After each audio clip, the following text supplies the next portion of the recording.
Right now at 6, a fast-moving brush fire explodes to more than 1,000 acres near county lines. We are live over the fire zone with the latest on where it's spreading. Plus, hidden cameras planted by burglary suspects. Which local neighborhood was spied on this time? And stalked by ICE, NBC4 speaks exclusively with a pregnant U.S. citizen taken away by immigration agents. NBC4 News at 6 starts with breaking news. And we do begin with that breaking news. A brush fire burning north of Piru exploded to more than 1,000 acres. Good evening. I'm Kathy Vara. And I'm Colleen Williams. The Canyon Fire started out burning near a few scattered ranch homes. Now it's burning close to a neighborhood. Evacuation orders have been ordered, and the fire is expected to spread into L.A. County. We have live team coverage with meteorologist Melissa McGee tracking the conditions. First, though, we're going to go topside to Ileana Marino live in News Chopper 4. Ileana?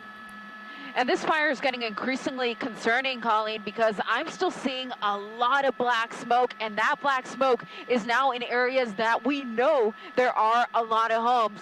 But because of that smoke, we can't really see if this is affecting any structures yet. But let me show you the homes that we can see here. This is on the Valverde side of the fire. And again, this fire started closer to Piru Lake, just kind of east of it at around 1:30. The cause of it is still under investigation, and quickly made the push toward the east, leaving Ventura County and making its way into LA County, where it is now affecting areas like Valverde, Hasley Canyon, and continuing to push toward the east. And this is the 5 freeway there. I want to show you what that looks like. If you're on that 5, you're going to have a smoky drive here, and that's Castaic Lake. And beyond that, that smoke making its way all the way into Palmdale. And as Melissa McGee was saying earlier, that smoke is going to start to make its way to the south, and we are definitely starting to see that. So areas like Santa Clarita may be affected by this smoke here very soon. But again, the Canyon Fire has burned over 1,000 acres. It's still an aerial firefight at this time with both fixed wing as well as helicopters. But as we lose daylight, we're going to lose those fixed wing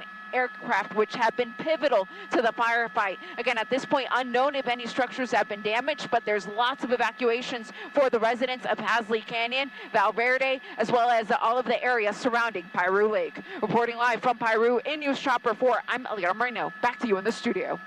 All right, Ileana, thank you. We talk about fire conditions, and we've got it all out there. We've got the dry weather. We've got the high heat. What about the wind situation as well? Winds right now, Colleen, Kathy, gusting anywhere from 20 to 30 miles per hour. But like you mentioned, the combination of all of that, those ingredients we don't like to see. So I want to give you the current observation data as we're looking and monitoring the Canyon Fire. You could see a Piru Canyon Road. We've got a temperature of 94 degrees. Earlier today, we had temperatures at 100 or higher. The winds coming in out of the westerly direction sustain at 9 miles per hour. Hasley Canyon, that's in LA County. You can see we've got a temperature of 93 degrees, winds gusting at about 14 miles per hour. I want to show you latest imagery that we're getting. This is from Alert California. They monitor wildfires in and around all of Southern California. So we're actually looking to the north of that fire and to the north of Lake Piru. And this is right along the 5 freeway. You can see this heavy, thick gray smoke plume that's going to be drifting down to the south, so more than likely having an impact on traffic there. So we've got a fire warning for LA County. What does that mean? Well, it essentially means that all of the smoke from the fire that's currently burning in Ventura County is right along that border, and as we're already seeing, it's getting close to Hasley Canyon. So this fire is rapidly spreading, and that's a big concern. So just be alert in terms of all of the air quality and the concerns. Temperatures, that's the other story, in the 90s and the triple digits. We'll talk about the numbers and the heat coming up with your first alert forecast. Kathy and Colleen, back over to you. All right. Thank you, Melissa. Telemundo 52's Luis Treto is there in Castaic. And Luis, you've been watching as LA County firefighters and Ventura County firefighters have been working together to try to fight this fire. That's right, Kathy. We're about 10 miles away from the center of the fire. And as you were mentioning, there's a lot of fire crews that are using this road of Hasley Canyon to get to the active fire. This neighborhood is under an evacuation order. The Canyon fire broke out near Hoster Canyon, north of the community of Piru. This fast-moving brush has burned over 1,000 acres and remains 0% contained. Right now, the fire continues to spread east towards the community of Valverde Verde in Los Angeles County. Multiple evacuation orders have been issued for the affected areas of Lake Piru Recreation Area, east of Center Street and Highway 126 to Los Angeles County line. This area is known for having ranch houses that are in front of the fire, prompting fire crews from Ventura and Los Angeles counties to bottle the flames with assistance from the National Forest and 4 aircrafts that are also on scene. Additional resources are en route. We spoke earlier today with the neighbor who is in the evacuation area. He drove his motorcycle near the fire line, and this is what he had to say. Yeah, so it's getting pretty close. So right there at the top of the hill, there's 2 ridge lines over, but you can see the Tesco oil field is just over around the corner. The fire has worked its way up, so those initial oil structures up there are starting on fire. But I think that they're trying to protect the neighborhood on the far side. So there's a lot of houses that are north of us from here, and those north houses, we'll see, those are kind of I would say I would be concerned over there. I'm going to be getting my family out here. As you can see, the air quality is really bad in this area. Neighbors are telling us that some of them, even though they're in an evacuation area, they have decided to remain home. They're watching the fire closely. And also, this is an area where the temperatures were in the 3 digits today, extremely hot and dry, and we have seen that the wind has shifted direction in the past hours. That's the latest from Castaic. Luis Treto, NBC4 News, back to you. All right, Luis, thank you. And not that far from there, thousands of people in the San Fernando Valley still without water tonight, and there's no time as to when service could be restored. We've been tracking all the repairs going on out there and what fire officials are doing just in case of a fire threat. I'm Gordon Tokumatsu in Porter Ranch, where more than 9,000 DWP customers are still without water in their homes. This after a malfunction with their equipment overnight. By this morning, the faucets had all gone dry here, and people were lining up at 3 bottled water distribution spots. Repairs require crews to dig 20 feet down to get to a malfunctioning pipe valve, and that could take days. All this going on as we head into a substantial heat wave, and LA City Fire has brought in extra water tankers in case there's a threat. And the water problems don't stop there. A bridge replacement project in Malibu led to a dip in pressure. People living in this area that you're seeing in red here, west of Coral Canyon, they're now being advised to boil or use bottled water for drinking and cooking. Bottled water is available at the Waterworks District headquarters. We're following more breaking news. This out of Washington. The Trump administration now asking the Supreme Court to lift a court order restricting immigration enforcement in Southern California. This is all tied to the order that barred federal agents from stopping or arresting people based on the language, their accent, or where they work. NBC4's Conan Nolan live in our newsroom to explain what this could mean for California. Conan? Right. Well, the emergency appeal is directed to the Supreme Court Chief Justice John Roberts. It wants the Chief Justice to stay or remove the temporary restraining order that has impacted ICE operations in the 7 counties of Southern California. Now, this follows an ICE operation at a Home Depot in the Westlake District where some 16 undocumented immigrants were taken into custody under the temporary restraining order from Judge Mame Frimpong. ICE agents can't use someone's race or ethnicity, their language or use of an accent, where they work, say a car wash, or what that person is doing, as probable suspicion that they're in the country illegally, either individually or altogether. The Solicitor General says that the order from the judge is unlawful, citing it, saying it's a burden on agents in the largest federal district in the nation. The Central District of California is over 20 million people. In part, they have petitioned the court, and in part, here's what they had to say. The U.S. Solicitor General John Sauer writing, law enforcement officers are laboring under the threat of judicial contempt, daunted by the prospect that their good faith efforts to enforce federal law will be retrospectively deemed to violate a far-reaching, unlawful, and ill-defined injunction. Jessica Levinson told us that one of the purposes of this is to see what they can do to get this essentially out of the way for Immigration and Customs Enforcement. They will, no word yet on whether or not the Supreme Court will take this up or whether the Chief Justice, who can alone issue this order to lift the temporary restraining order, will be successful. We'll keep you posted. I'm Conan Nolan, NBC4 News. We continue to follow this breaking news. The Canyon Fire burning more than 1,000 acres near Piru.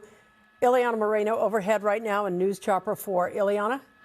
Colleen, this plume is absolutely impressive. It is massive, and apparently it is causing visibility issues for the fixed-wing aircraft that are fighting this fire. So they're trying to work something out so that they can be on a side of this plume where they have better visibility, because time is really running out for them as the sun starts to go down. Those fixed-wing aircraft, they're the ones that are dropping the fire retardant on this fire. They're going to have to leave because it's going to be simply just too dark, and then we will be left with the helicopters that are able to fly at night, and not all of them can do that. So they're really trying to maximize their time at this point and try to figure out what is the best course of action over the next hour and a half or so as they continue to fight this fire. And we still continue to see a lot of black smoke in an area where we know there are a lot of homes here in Hasley Canyon. That's latest here from News Chopper 4. I'm Ileana Moreno. Back to you in the studio. Thank you, Ileana. Right now, we want to take a look at some of the top stories we've been following today. Let's begin right now with $30,000 worth of the trendy Labubu dolls that were stolen from a store in the San Gabriel Valley. I'm Lolita Lopez in La Puente, where the owner of this shop says she lost $30,000 worth of merchandise, many of them Labubus, the very expensive and rare and popular dolls that are a viral sensation. She says she watched through surveillance video as at least 4 people came in and took out box after box. This all happened Wednesday morning. The LA County Sheriff's Department is now investigating. I'm Alex Rozier in Riverside, a city now home to a 20-foot python. But the massive python was actually found on a dumpster outside a downtown Los Angeles apartment Tuesday. Reptile hunter Joseph Hart from Riverside came to save the snake. He now has it here. Hart said the python has a mouth infection but will soon make a full recovery. We reached out to animal control to see if any investigation is underway. We haven't heard back. I'm Ted Chen in Highland Park, where for a week Figueroa Street was transported to the 1960s for the follow-up film to Once Upon a Time in Hollywood, starring Brad Pitt and written by Quentin Tarantino. Many in the community came to see Pitt and snap pictures, but some businesses were at first wary of the week-long overnight closure of Figueroa Street and how it would affect customers. But one business owner we spoke with says the production crew was nice and respectful of his business, which makes him optimistic about future filming. Another Southern California home targeted by suspected burglars planting hidden cameras in gardens. Police in Palos Verdes say a homeowner on Via Margarita found this camera in their front yard. Investigators believe the hidden camera is connected to South American theft groups looking to monitor potential victims. Police are now working to find who the camera belongs to. And this isn't the first time we have seen this. For more than a year, we have reported on similar hidden cameras found in yards at homes in West Covina, Arcadia, and in Garden Grove. Police are reminding you to call them immediately if you find any suspicious items or hidden pouches on your property. A pregnant U.S. citizen claims she is being stalked by ICE agents searching for her undocumented husband. Sabrina Medina was arrested yesterday after leaving a clinic for her pregnancy checkup. We spoke to her just moments after she was discharged from a local hospital because of abdominal pains. Our McCullough Medina joins us live. And Mac, you were able to speak exclusively to her?